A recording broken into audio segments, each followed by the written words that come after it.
5천만 원을 1년에 이제 정기적금으로 넣고 1년 후에 내가 받아본 금액이 5,160만 원이에요. 그래서 적금은 저는 권장해 드리고 싶지 않습니다. 내가 사자마자 금값이 이제 폭락.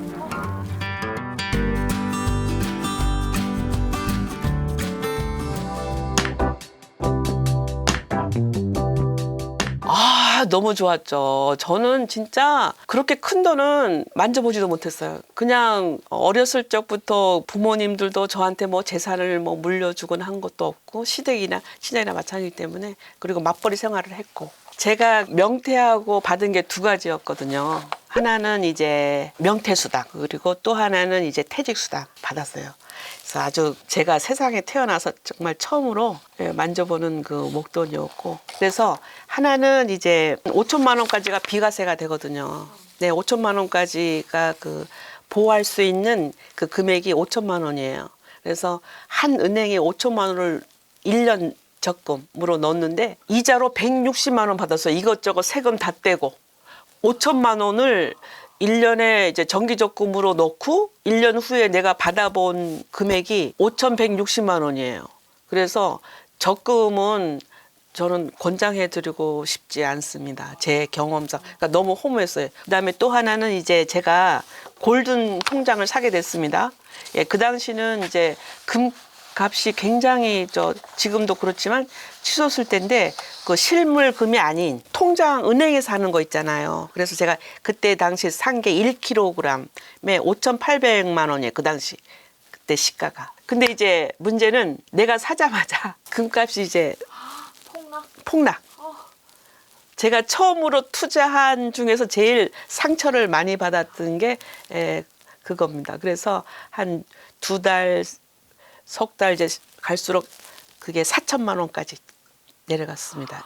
네네. 5,800만 원 투자해서 이제 4천만 원까지 내려갔습니다. 그때 심정을 진짜 말로 표현할 수 없을 정도로 진짜 밤에 잠이 안 와요. 밤에 잠이 안 와가지고 몇 달을 이제 마음고생을 했어요. 남편도 몰라요. 남편 모르게 제가 한 거기. 네네네. 그거 다행이죠. 남편 알았어 봐요.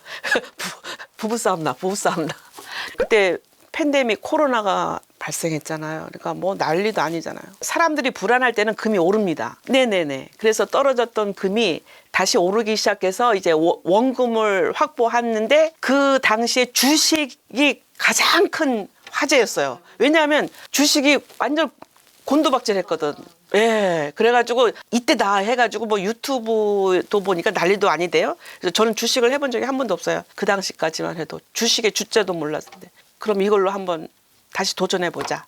그래서 그때부터 주식을 하게 된 건데 지금 4년 차예요.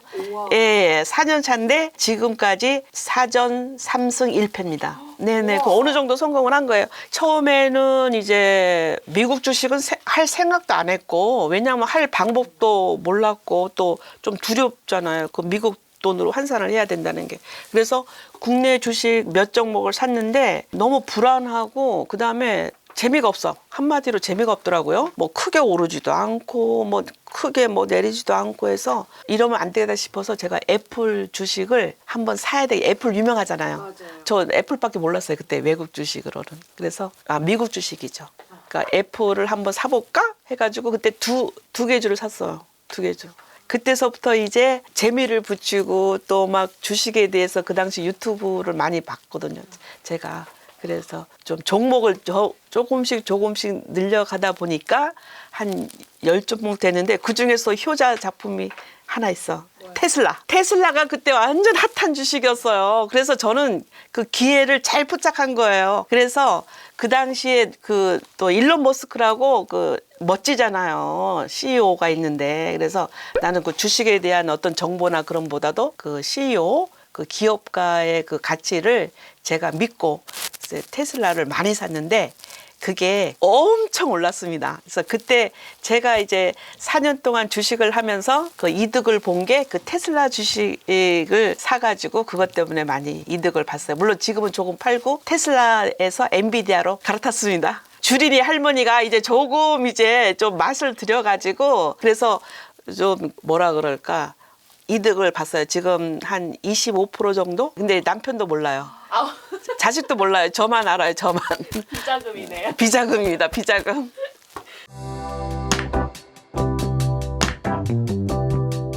나이 들수록 돈이 없으면 좀 비참해져요. 젊을 때는 돈 없어도 돼요. 우리가 이제 흔히 주머니에 돈이 있는 거랑 없는 거랑은 다르잖아요. 표정부터 달라져. 주머니에 돈이 만일에 있다고 생각해봐요. 그러면은 이렇게 주변에 먹을 거리 있어도 아, 나 저거 사 먹을 수 있어. 그렇지만 참는 거야.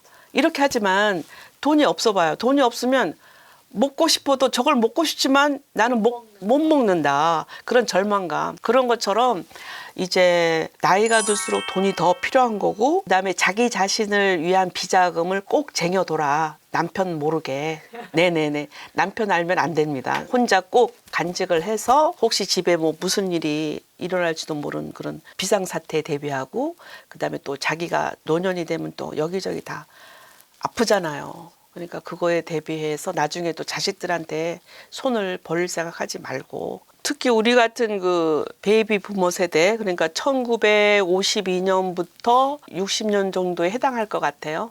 그 나이 때는 저희들은 황금을 보기를 돌같이 하라는 그런 것을 들으면서 자란 세대입니다. 그러니까 뭐 어디 그 경영이라든지 돈을 그런 투자하는 방법이라든지 그런 것을 교육받지 못한 세대예요. 근데 이제 제가 어떤 방송에서 그 방송인이 얘기하는 거를 듣고 제가 했는데 제가 한번 읽어드릴게요. 우리는 경제 공부를 너무 늦게 시작했어요. 결혼하고 집 사고 뭐 하면서 애 낳으면서 그때부터 돈에 대해 생각하는데 그 나이는 너무 늦었다는 거죠. 이 말을 40대 후반이 방송인이 한 겁니다. 그러니까 우리는 이제 일단 경제 공부에 대한 어떤 그 체계적인 공부를 학교 현장에서 받지 못한 세대입니다. 그 죽으라고 국영수만 공부했잖아요. 그러니까 경제관념이 없어요. 그래서 그리고 결혼을 하면은 목표가 뭡니까?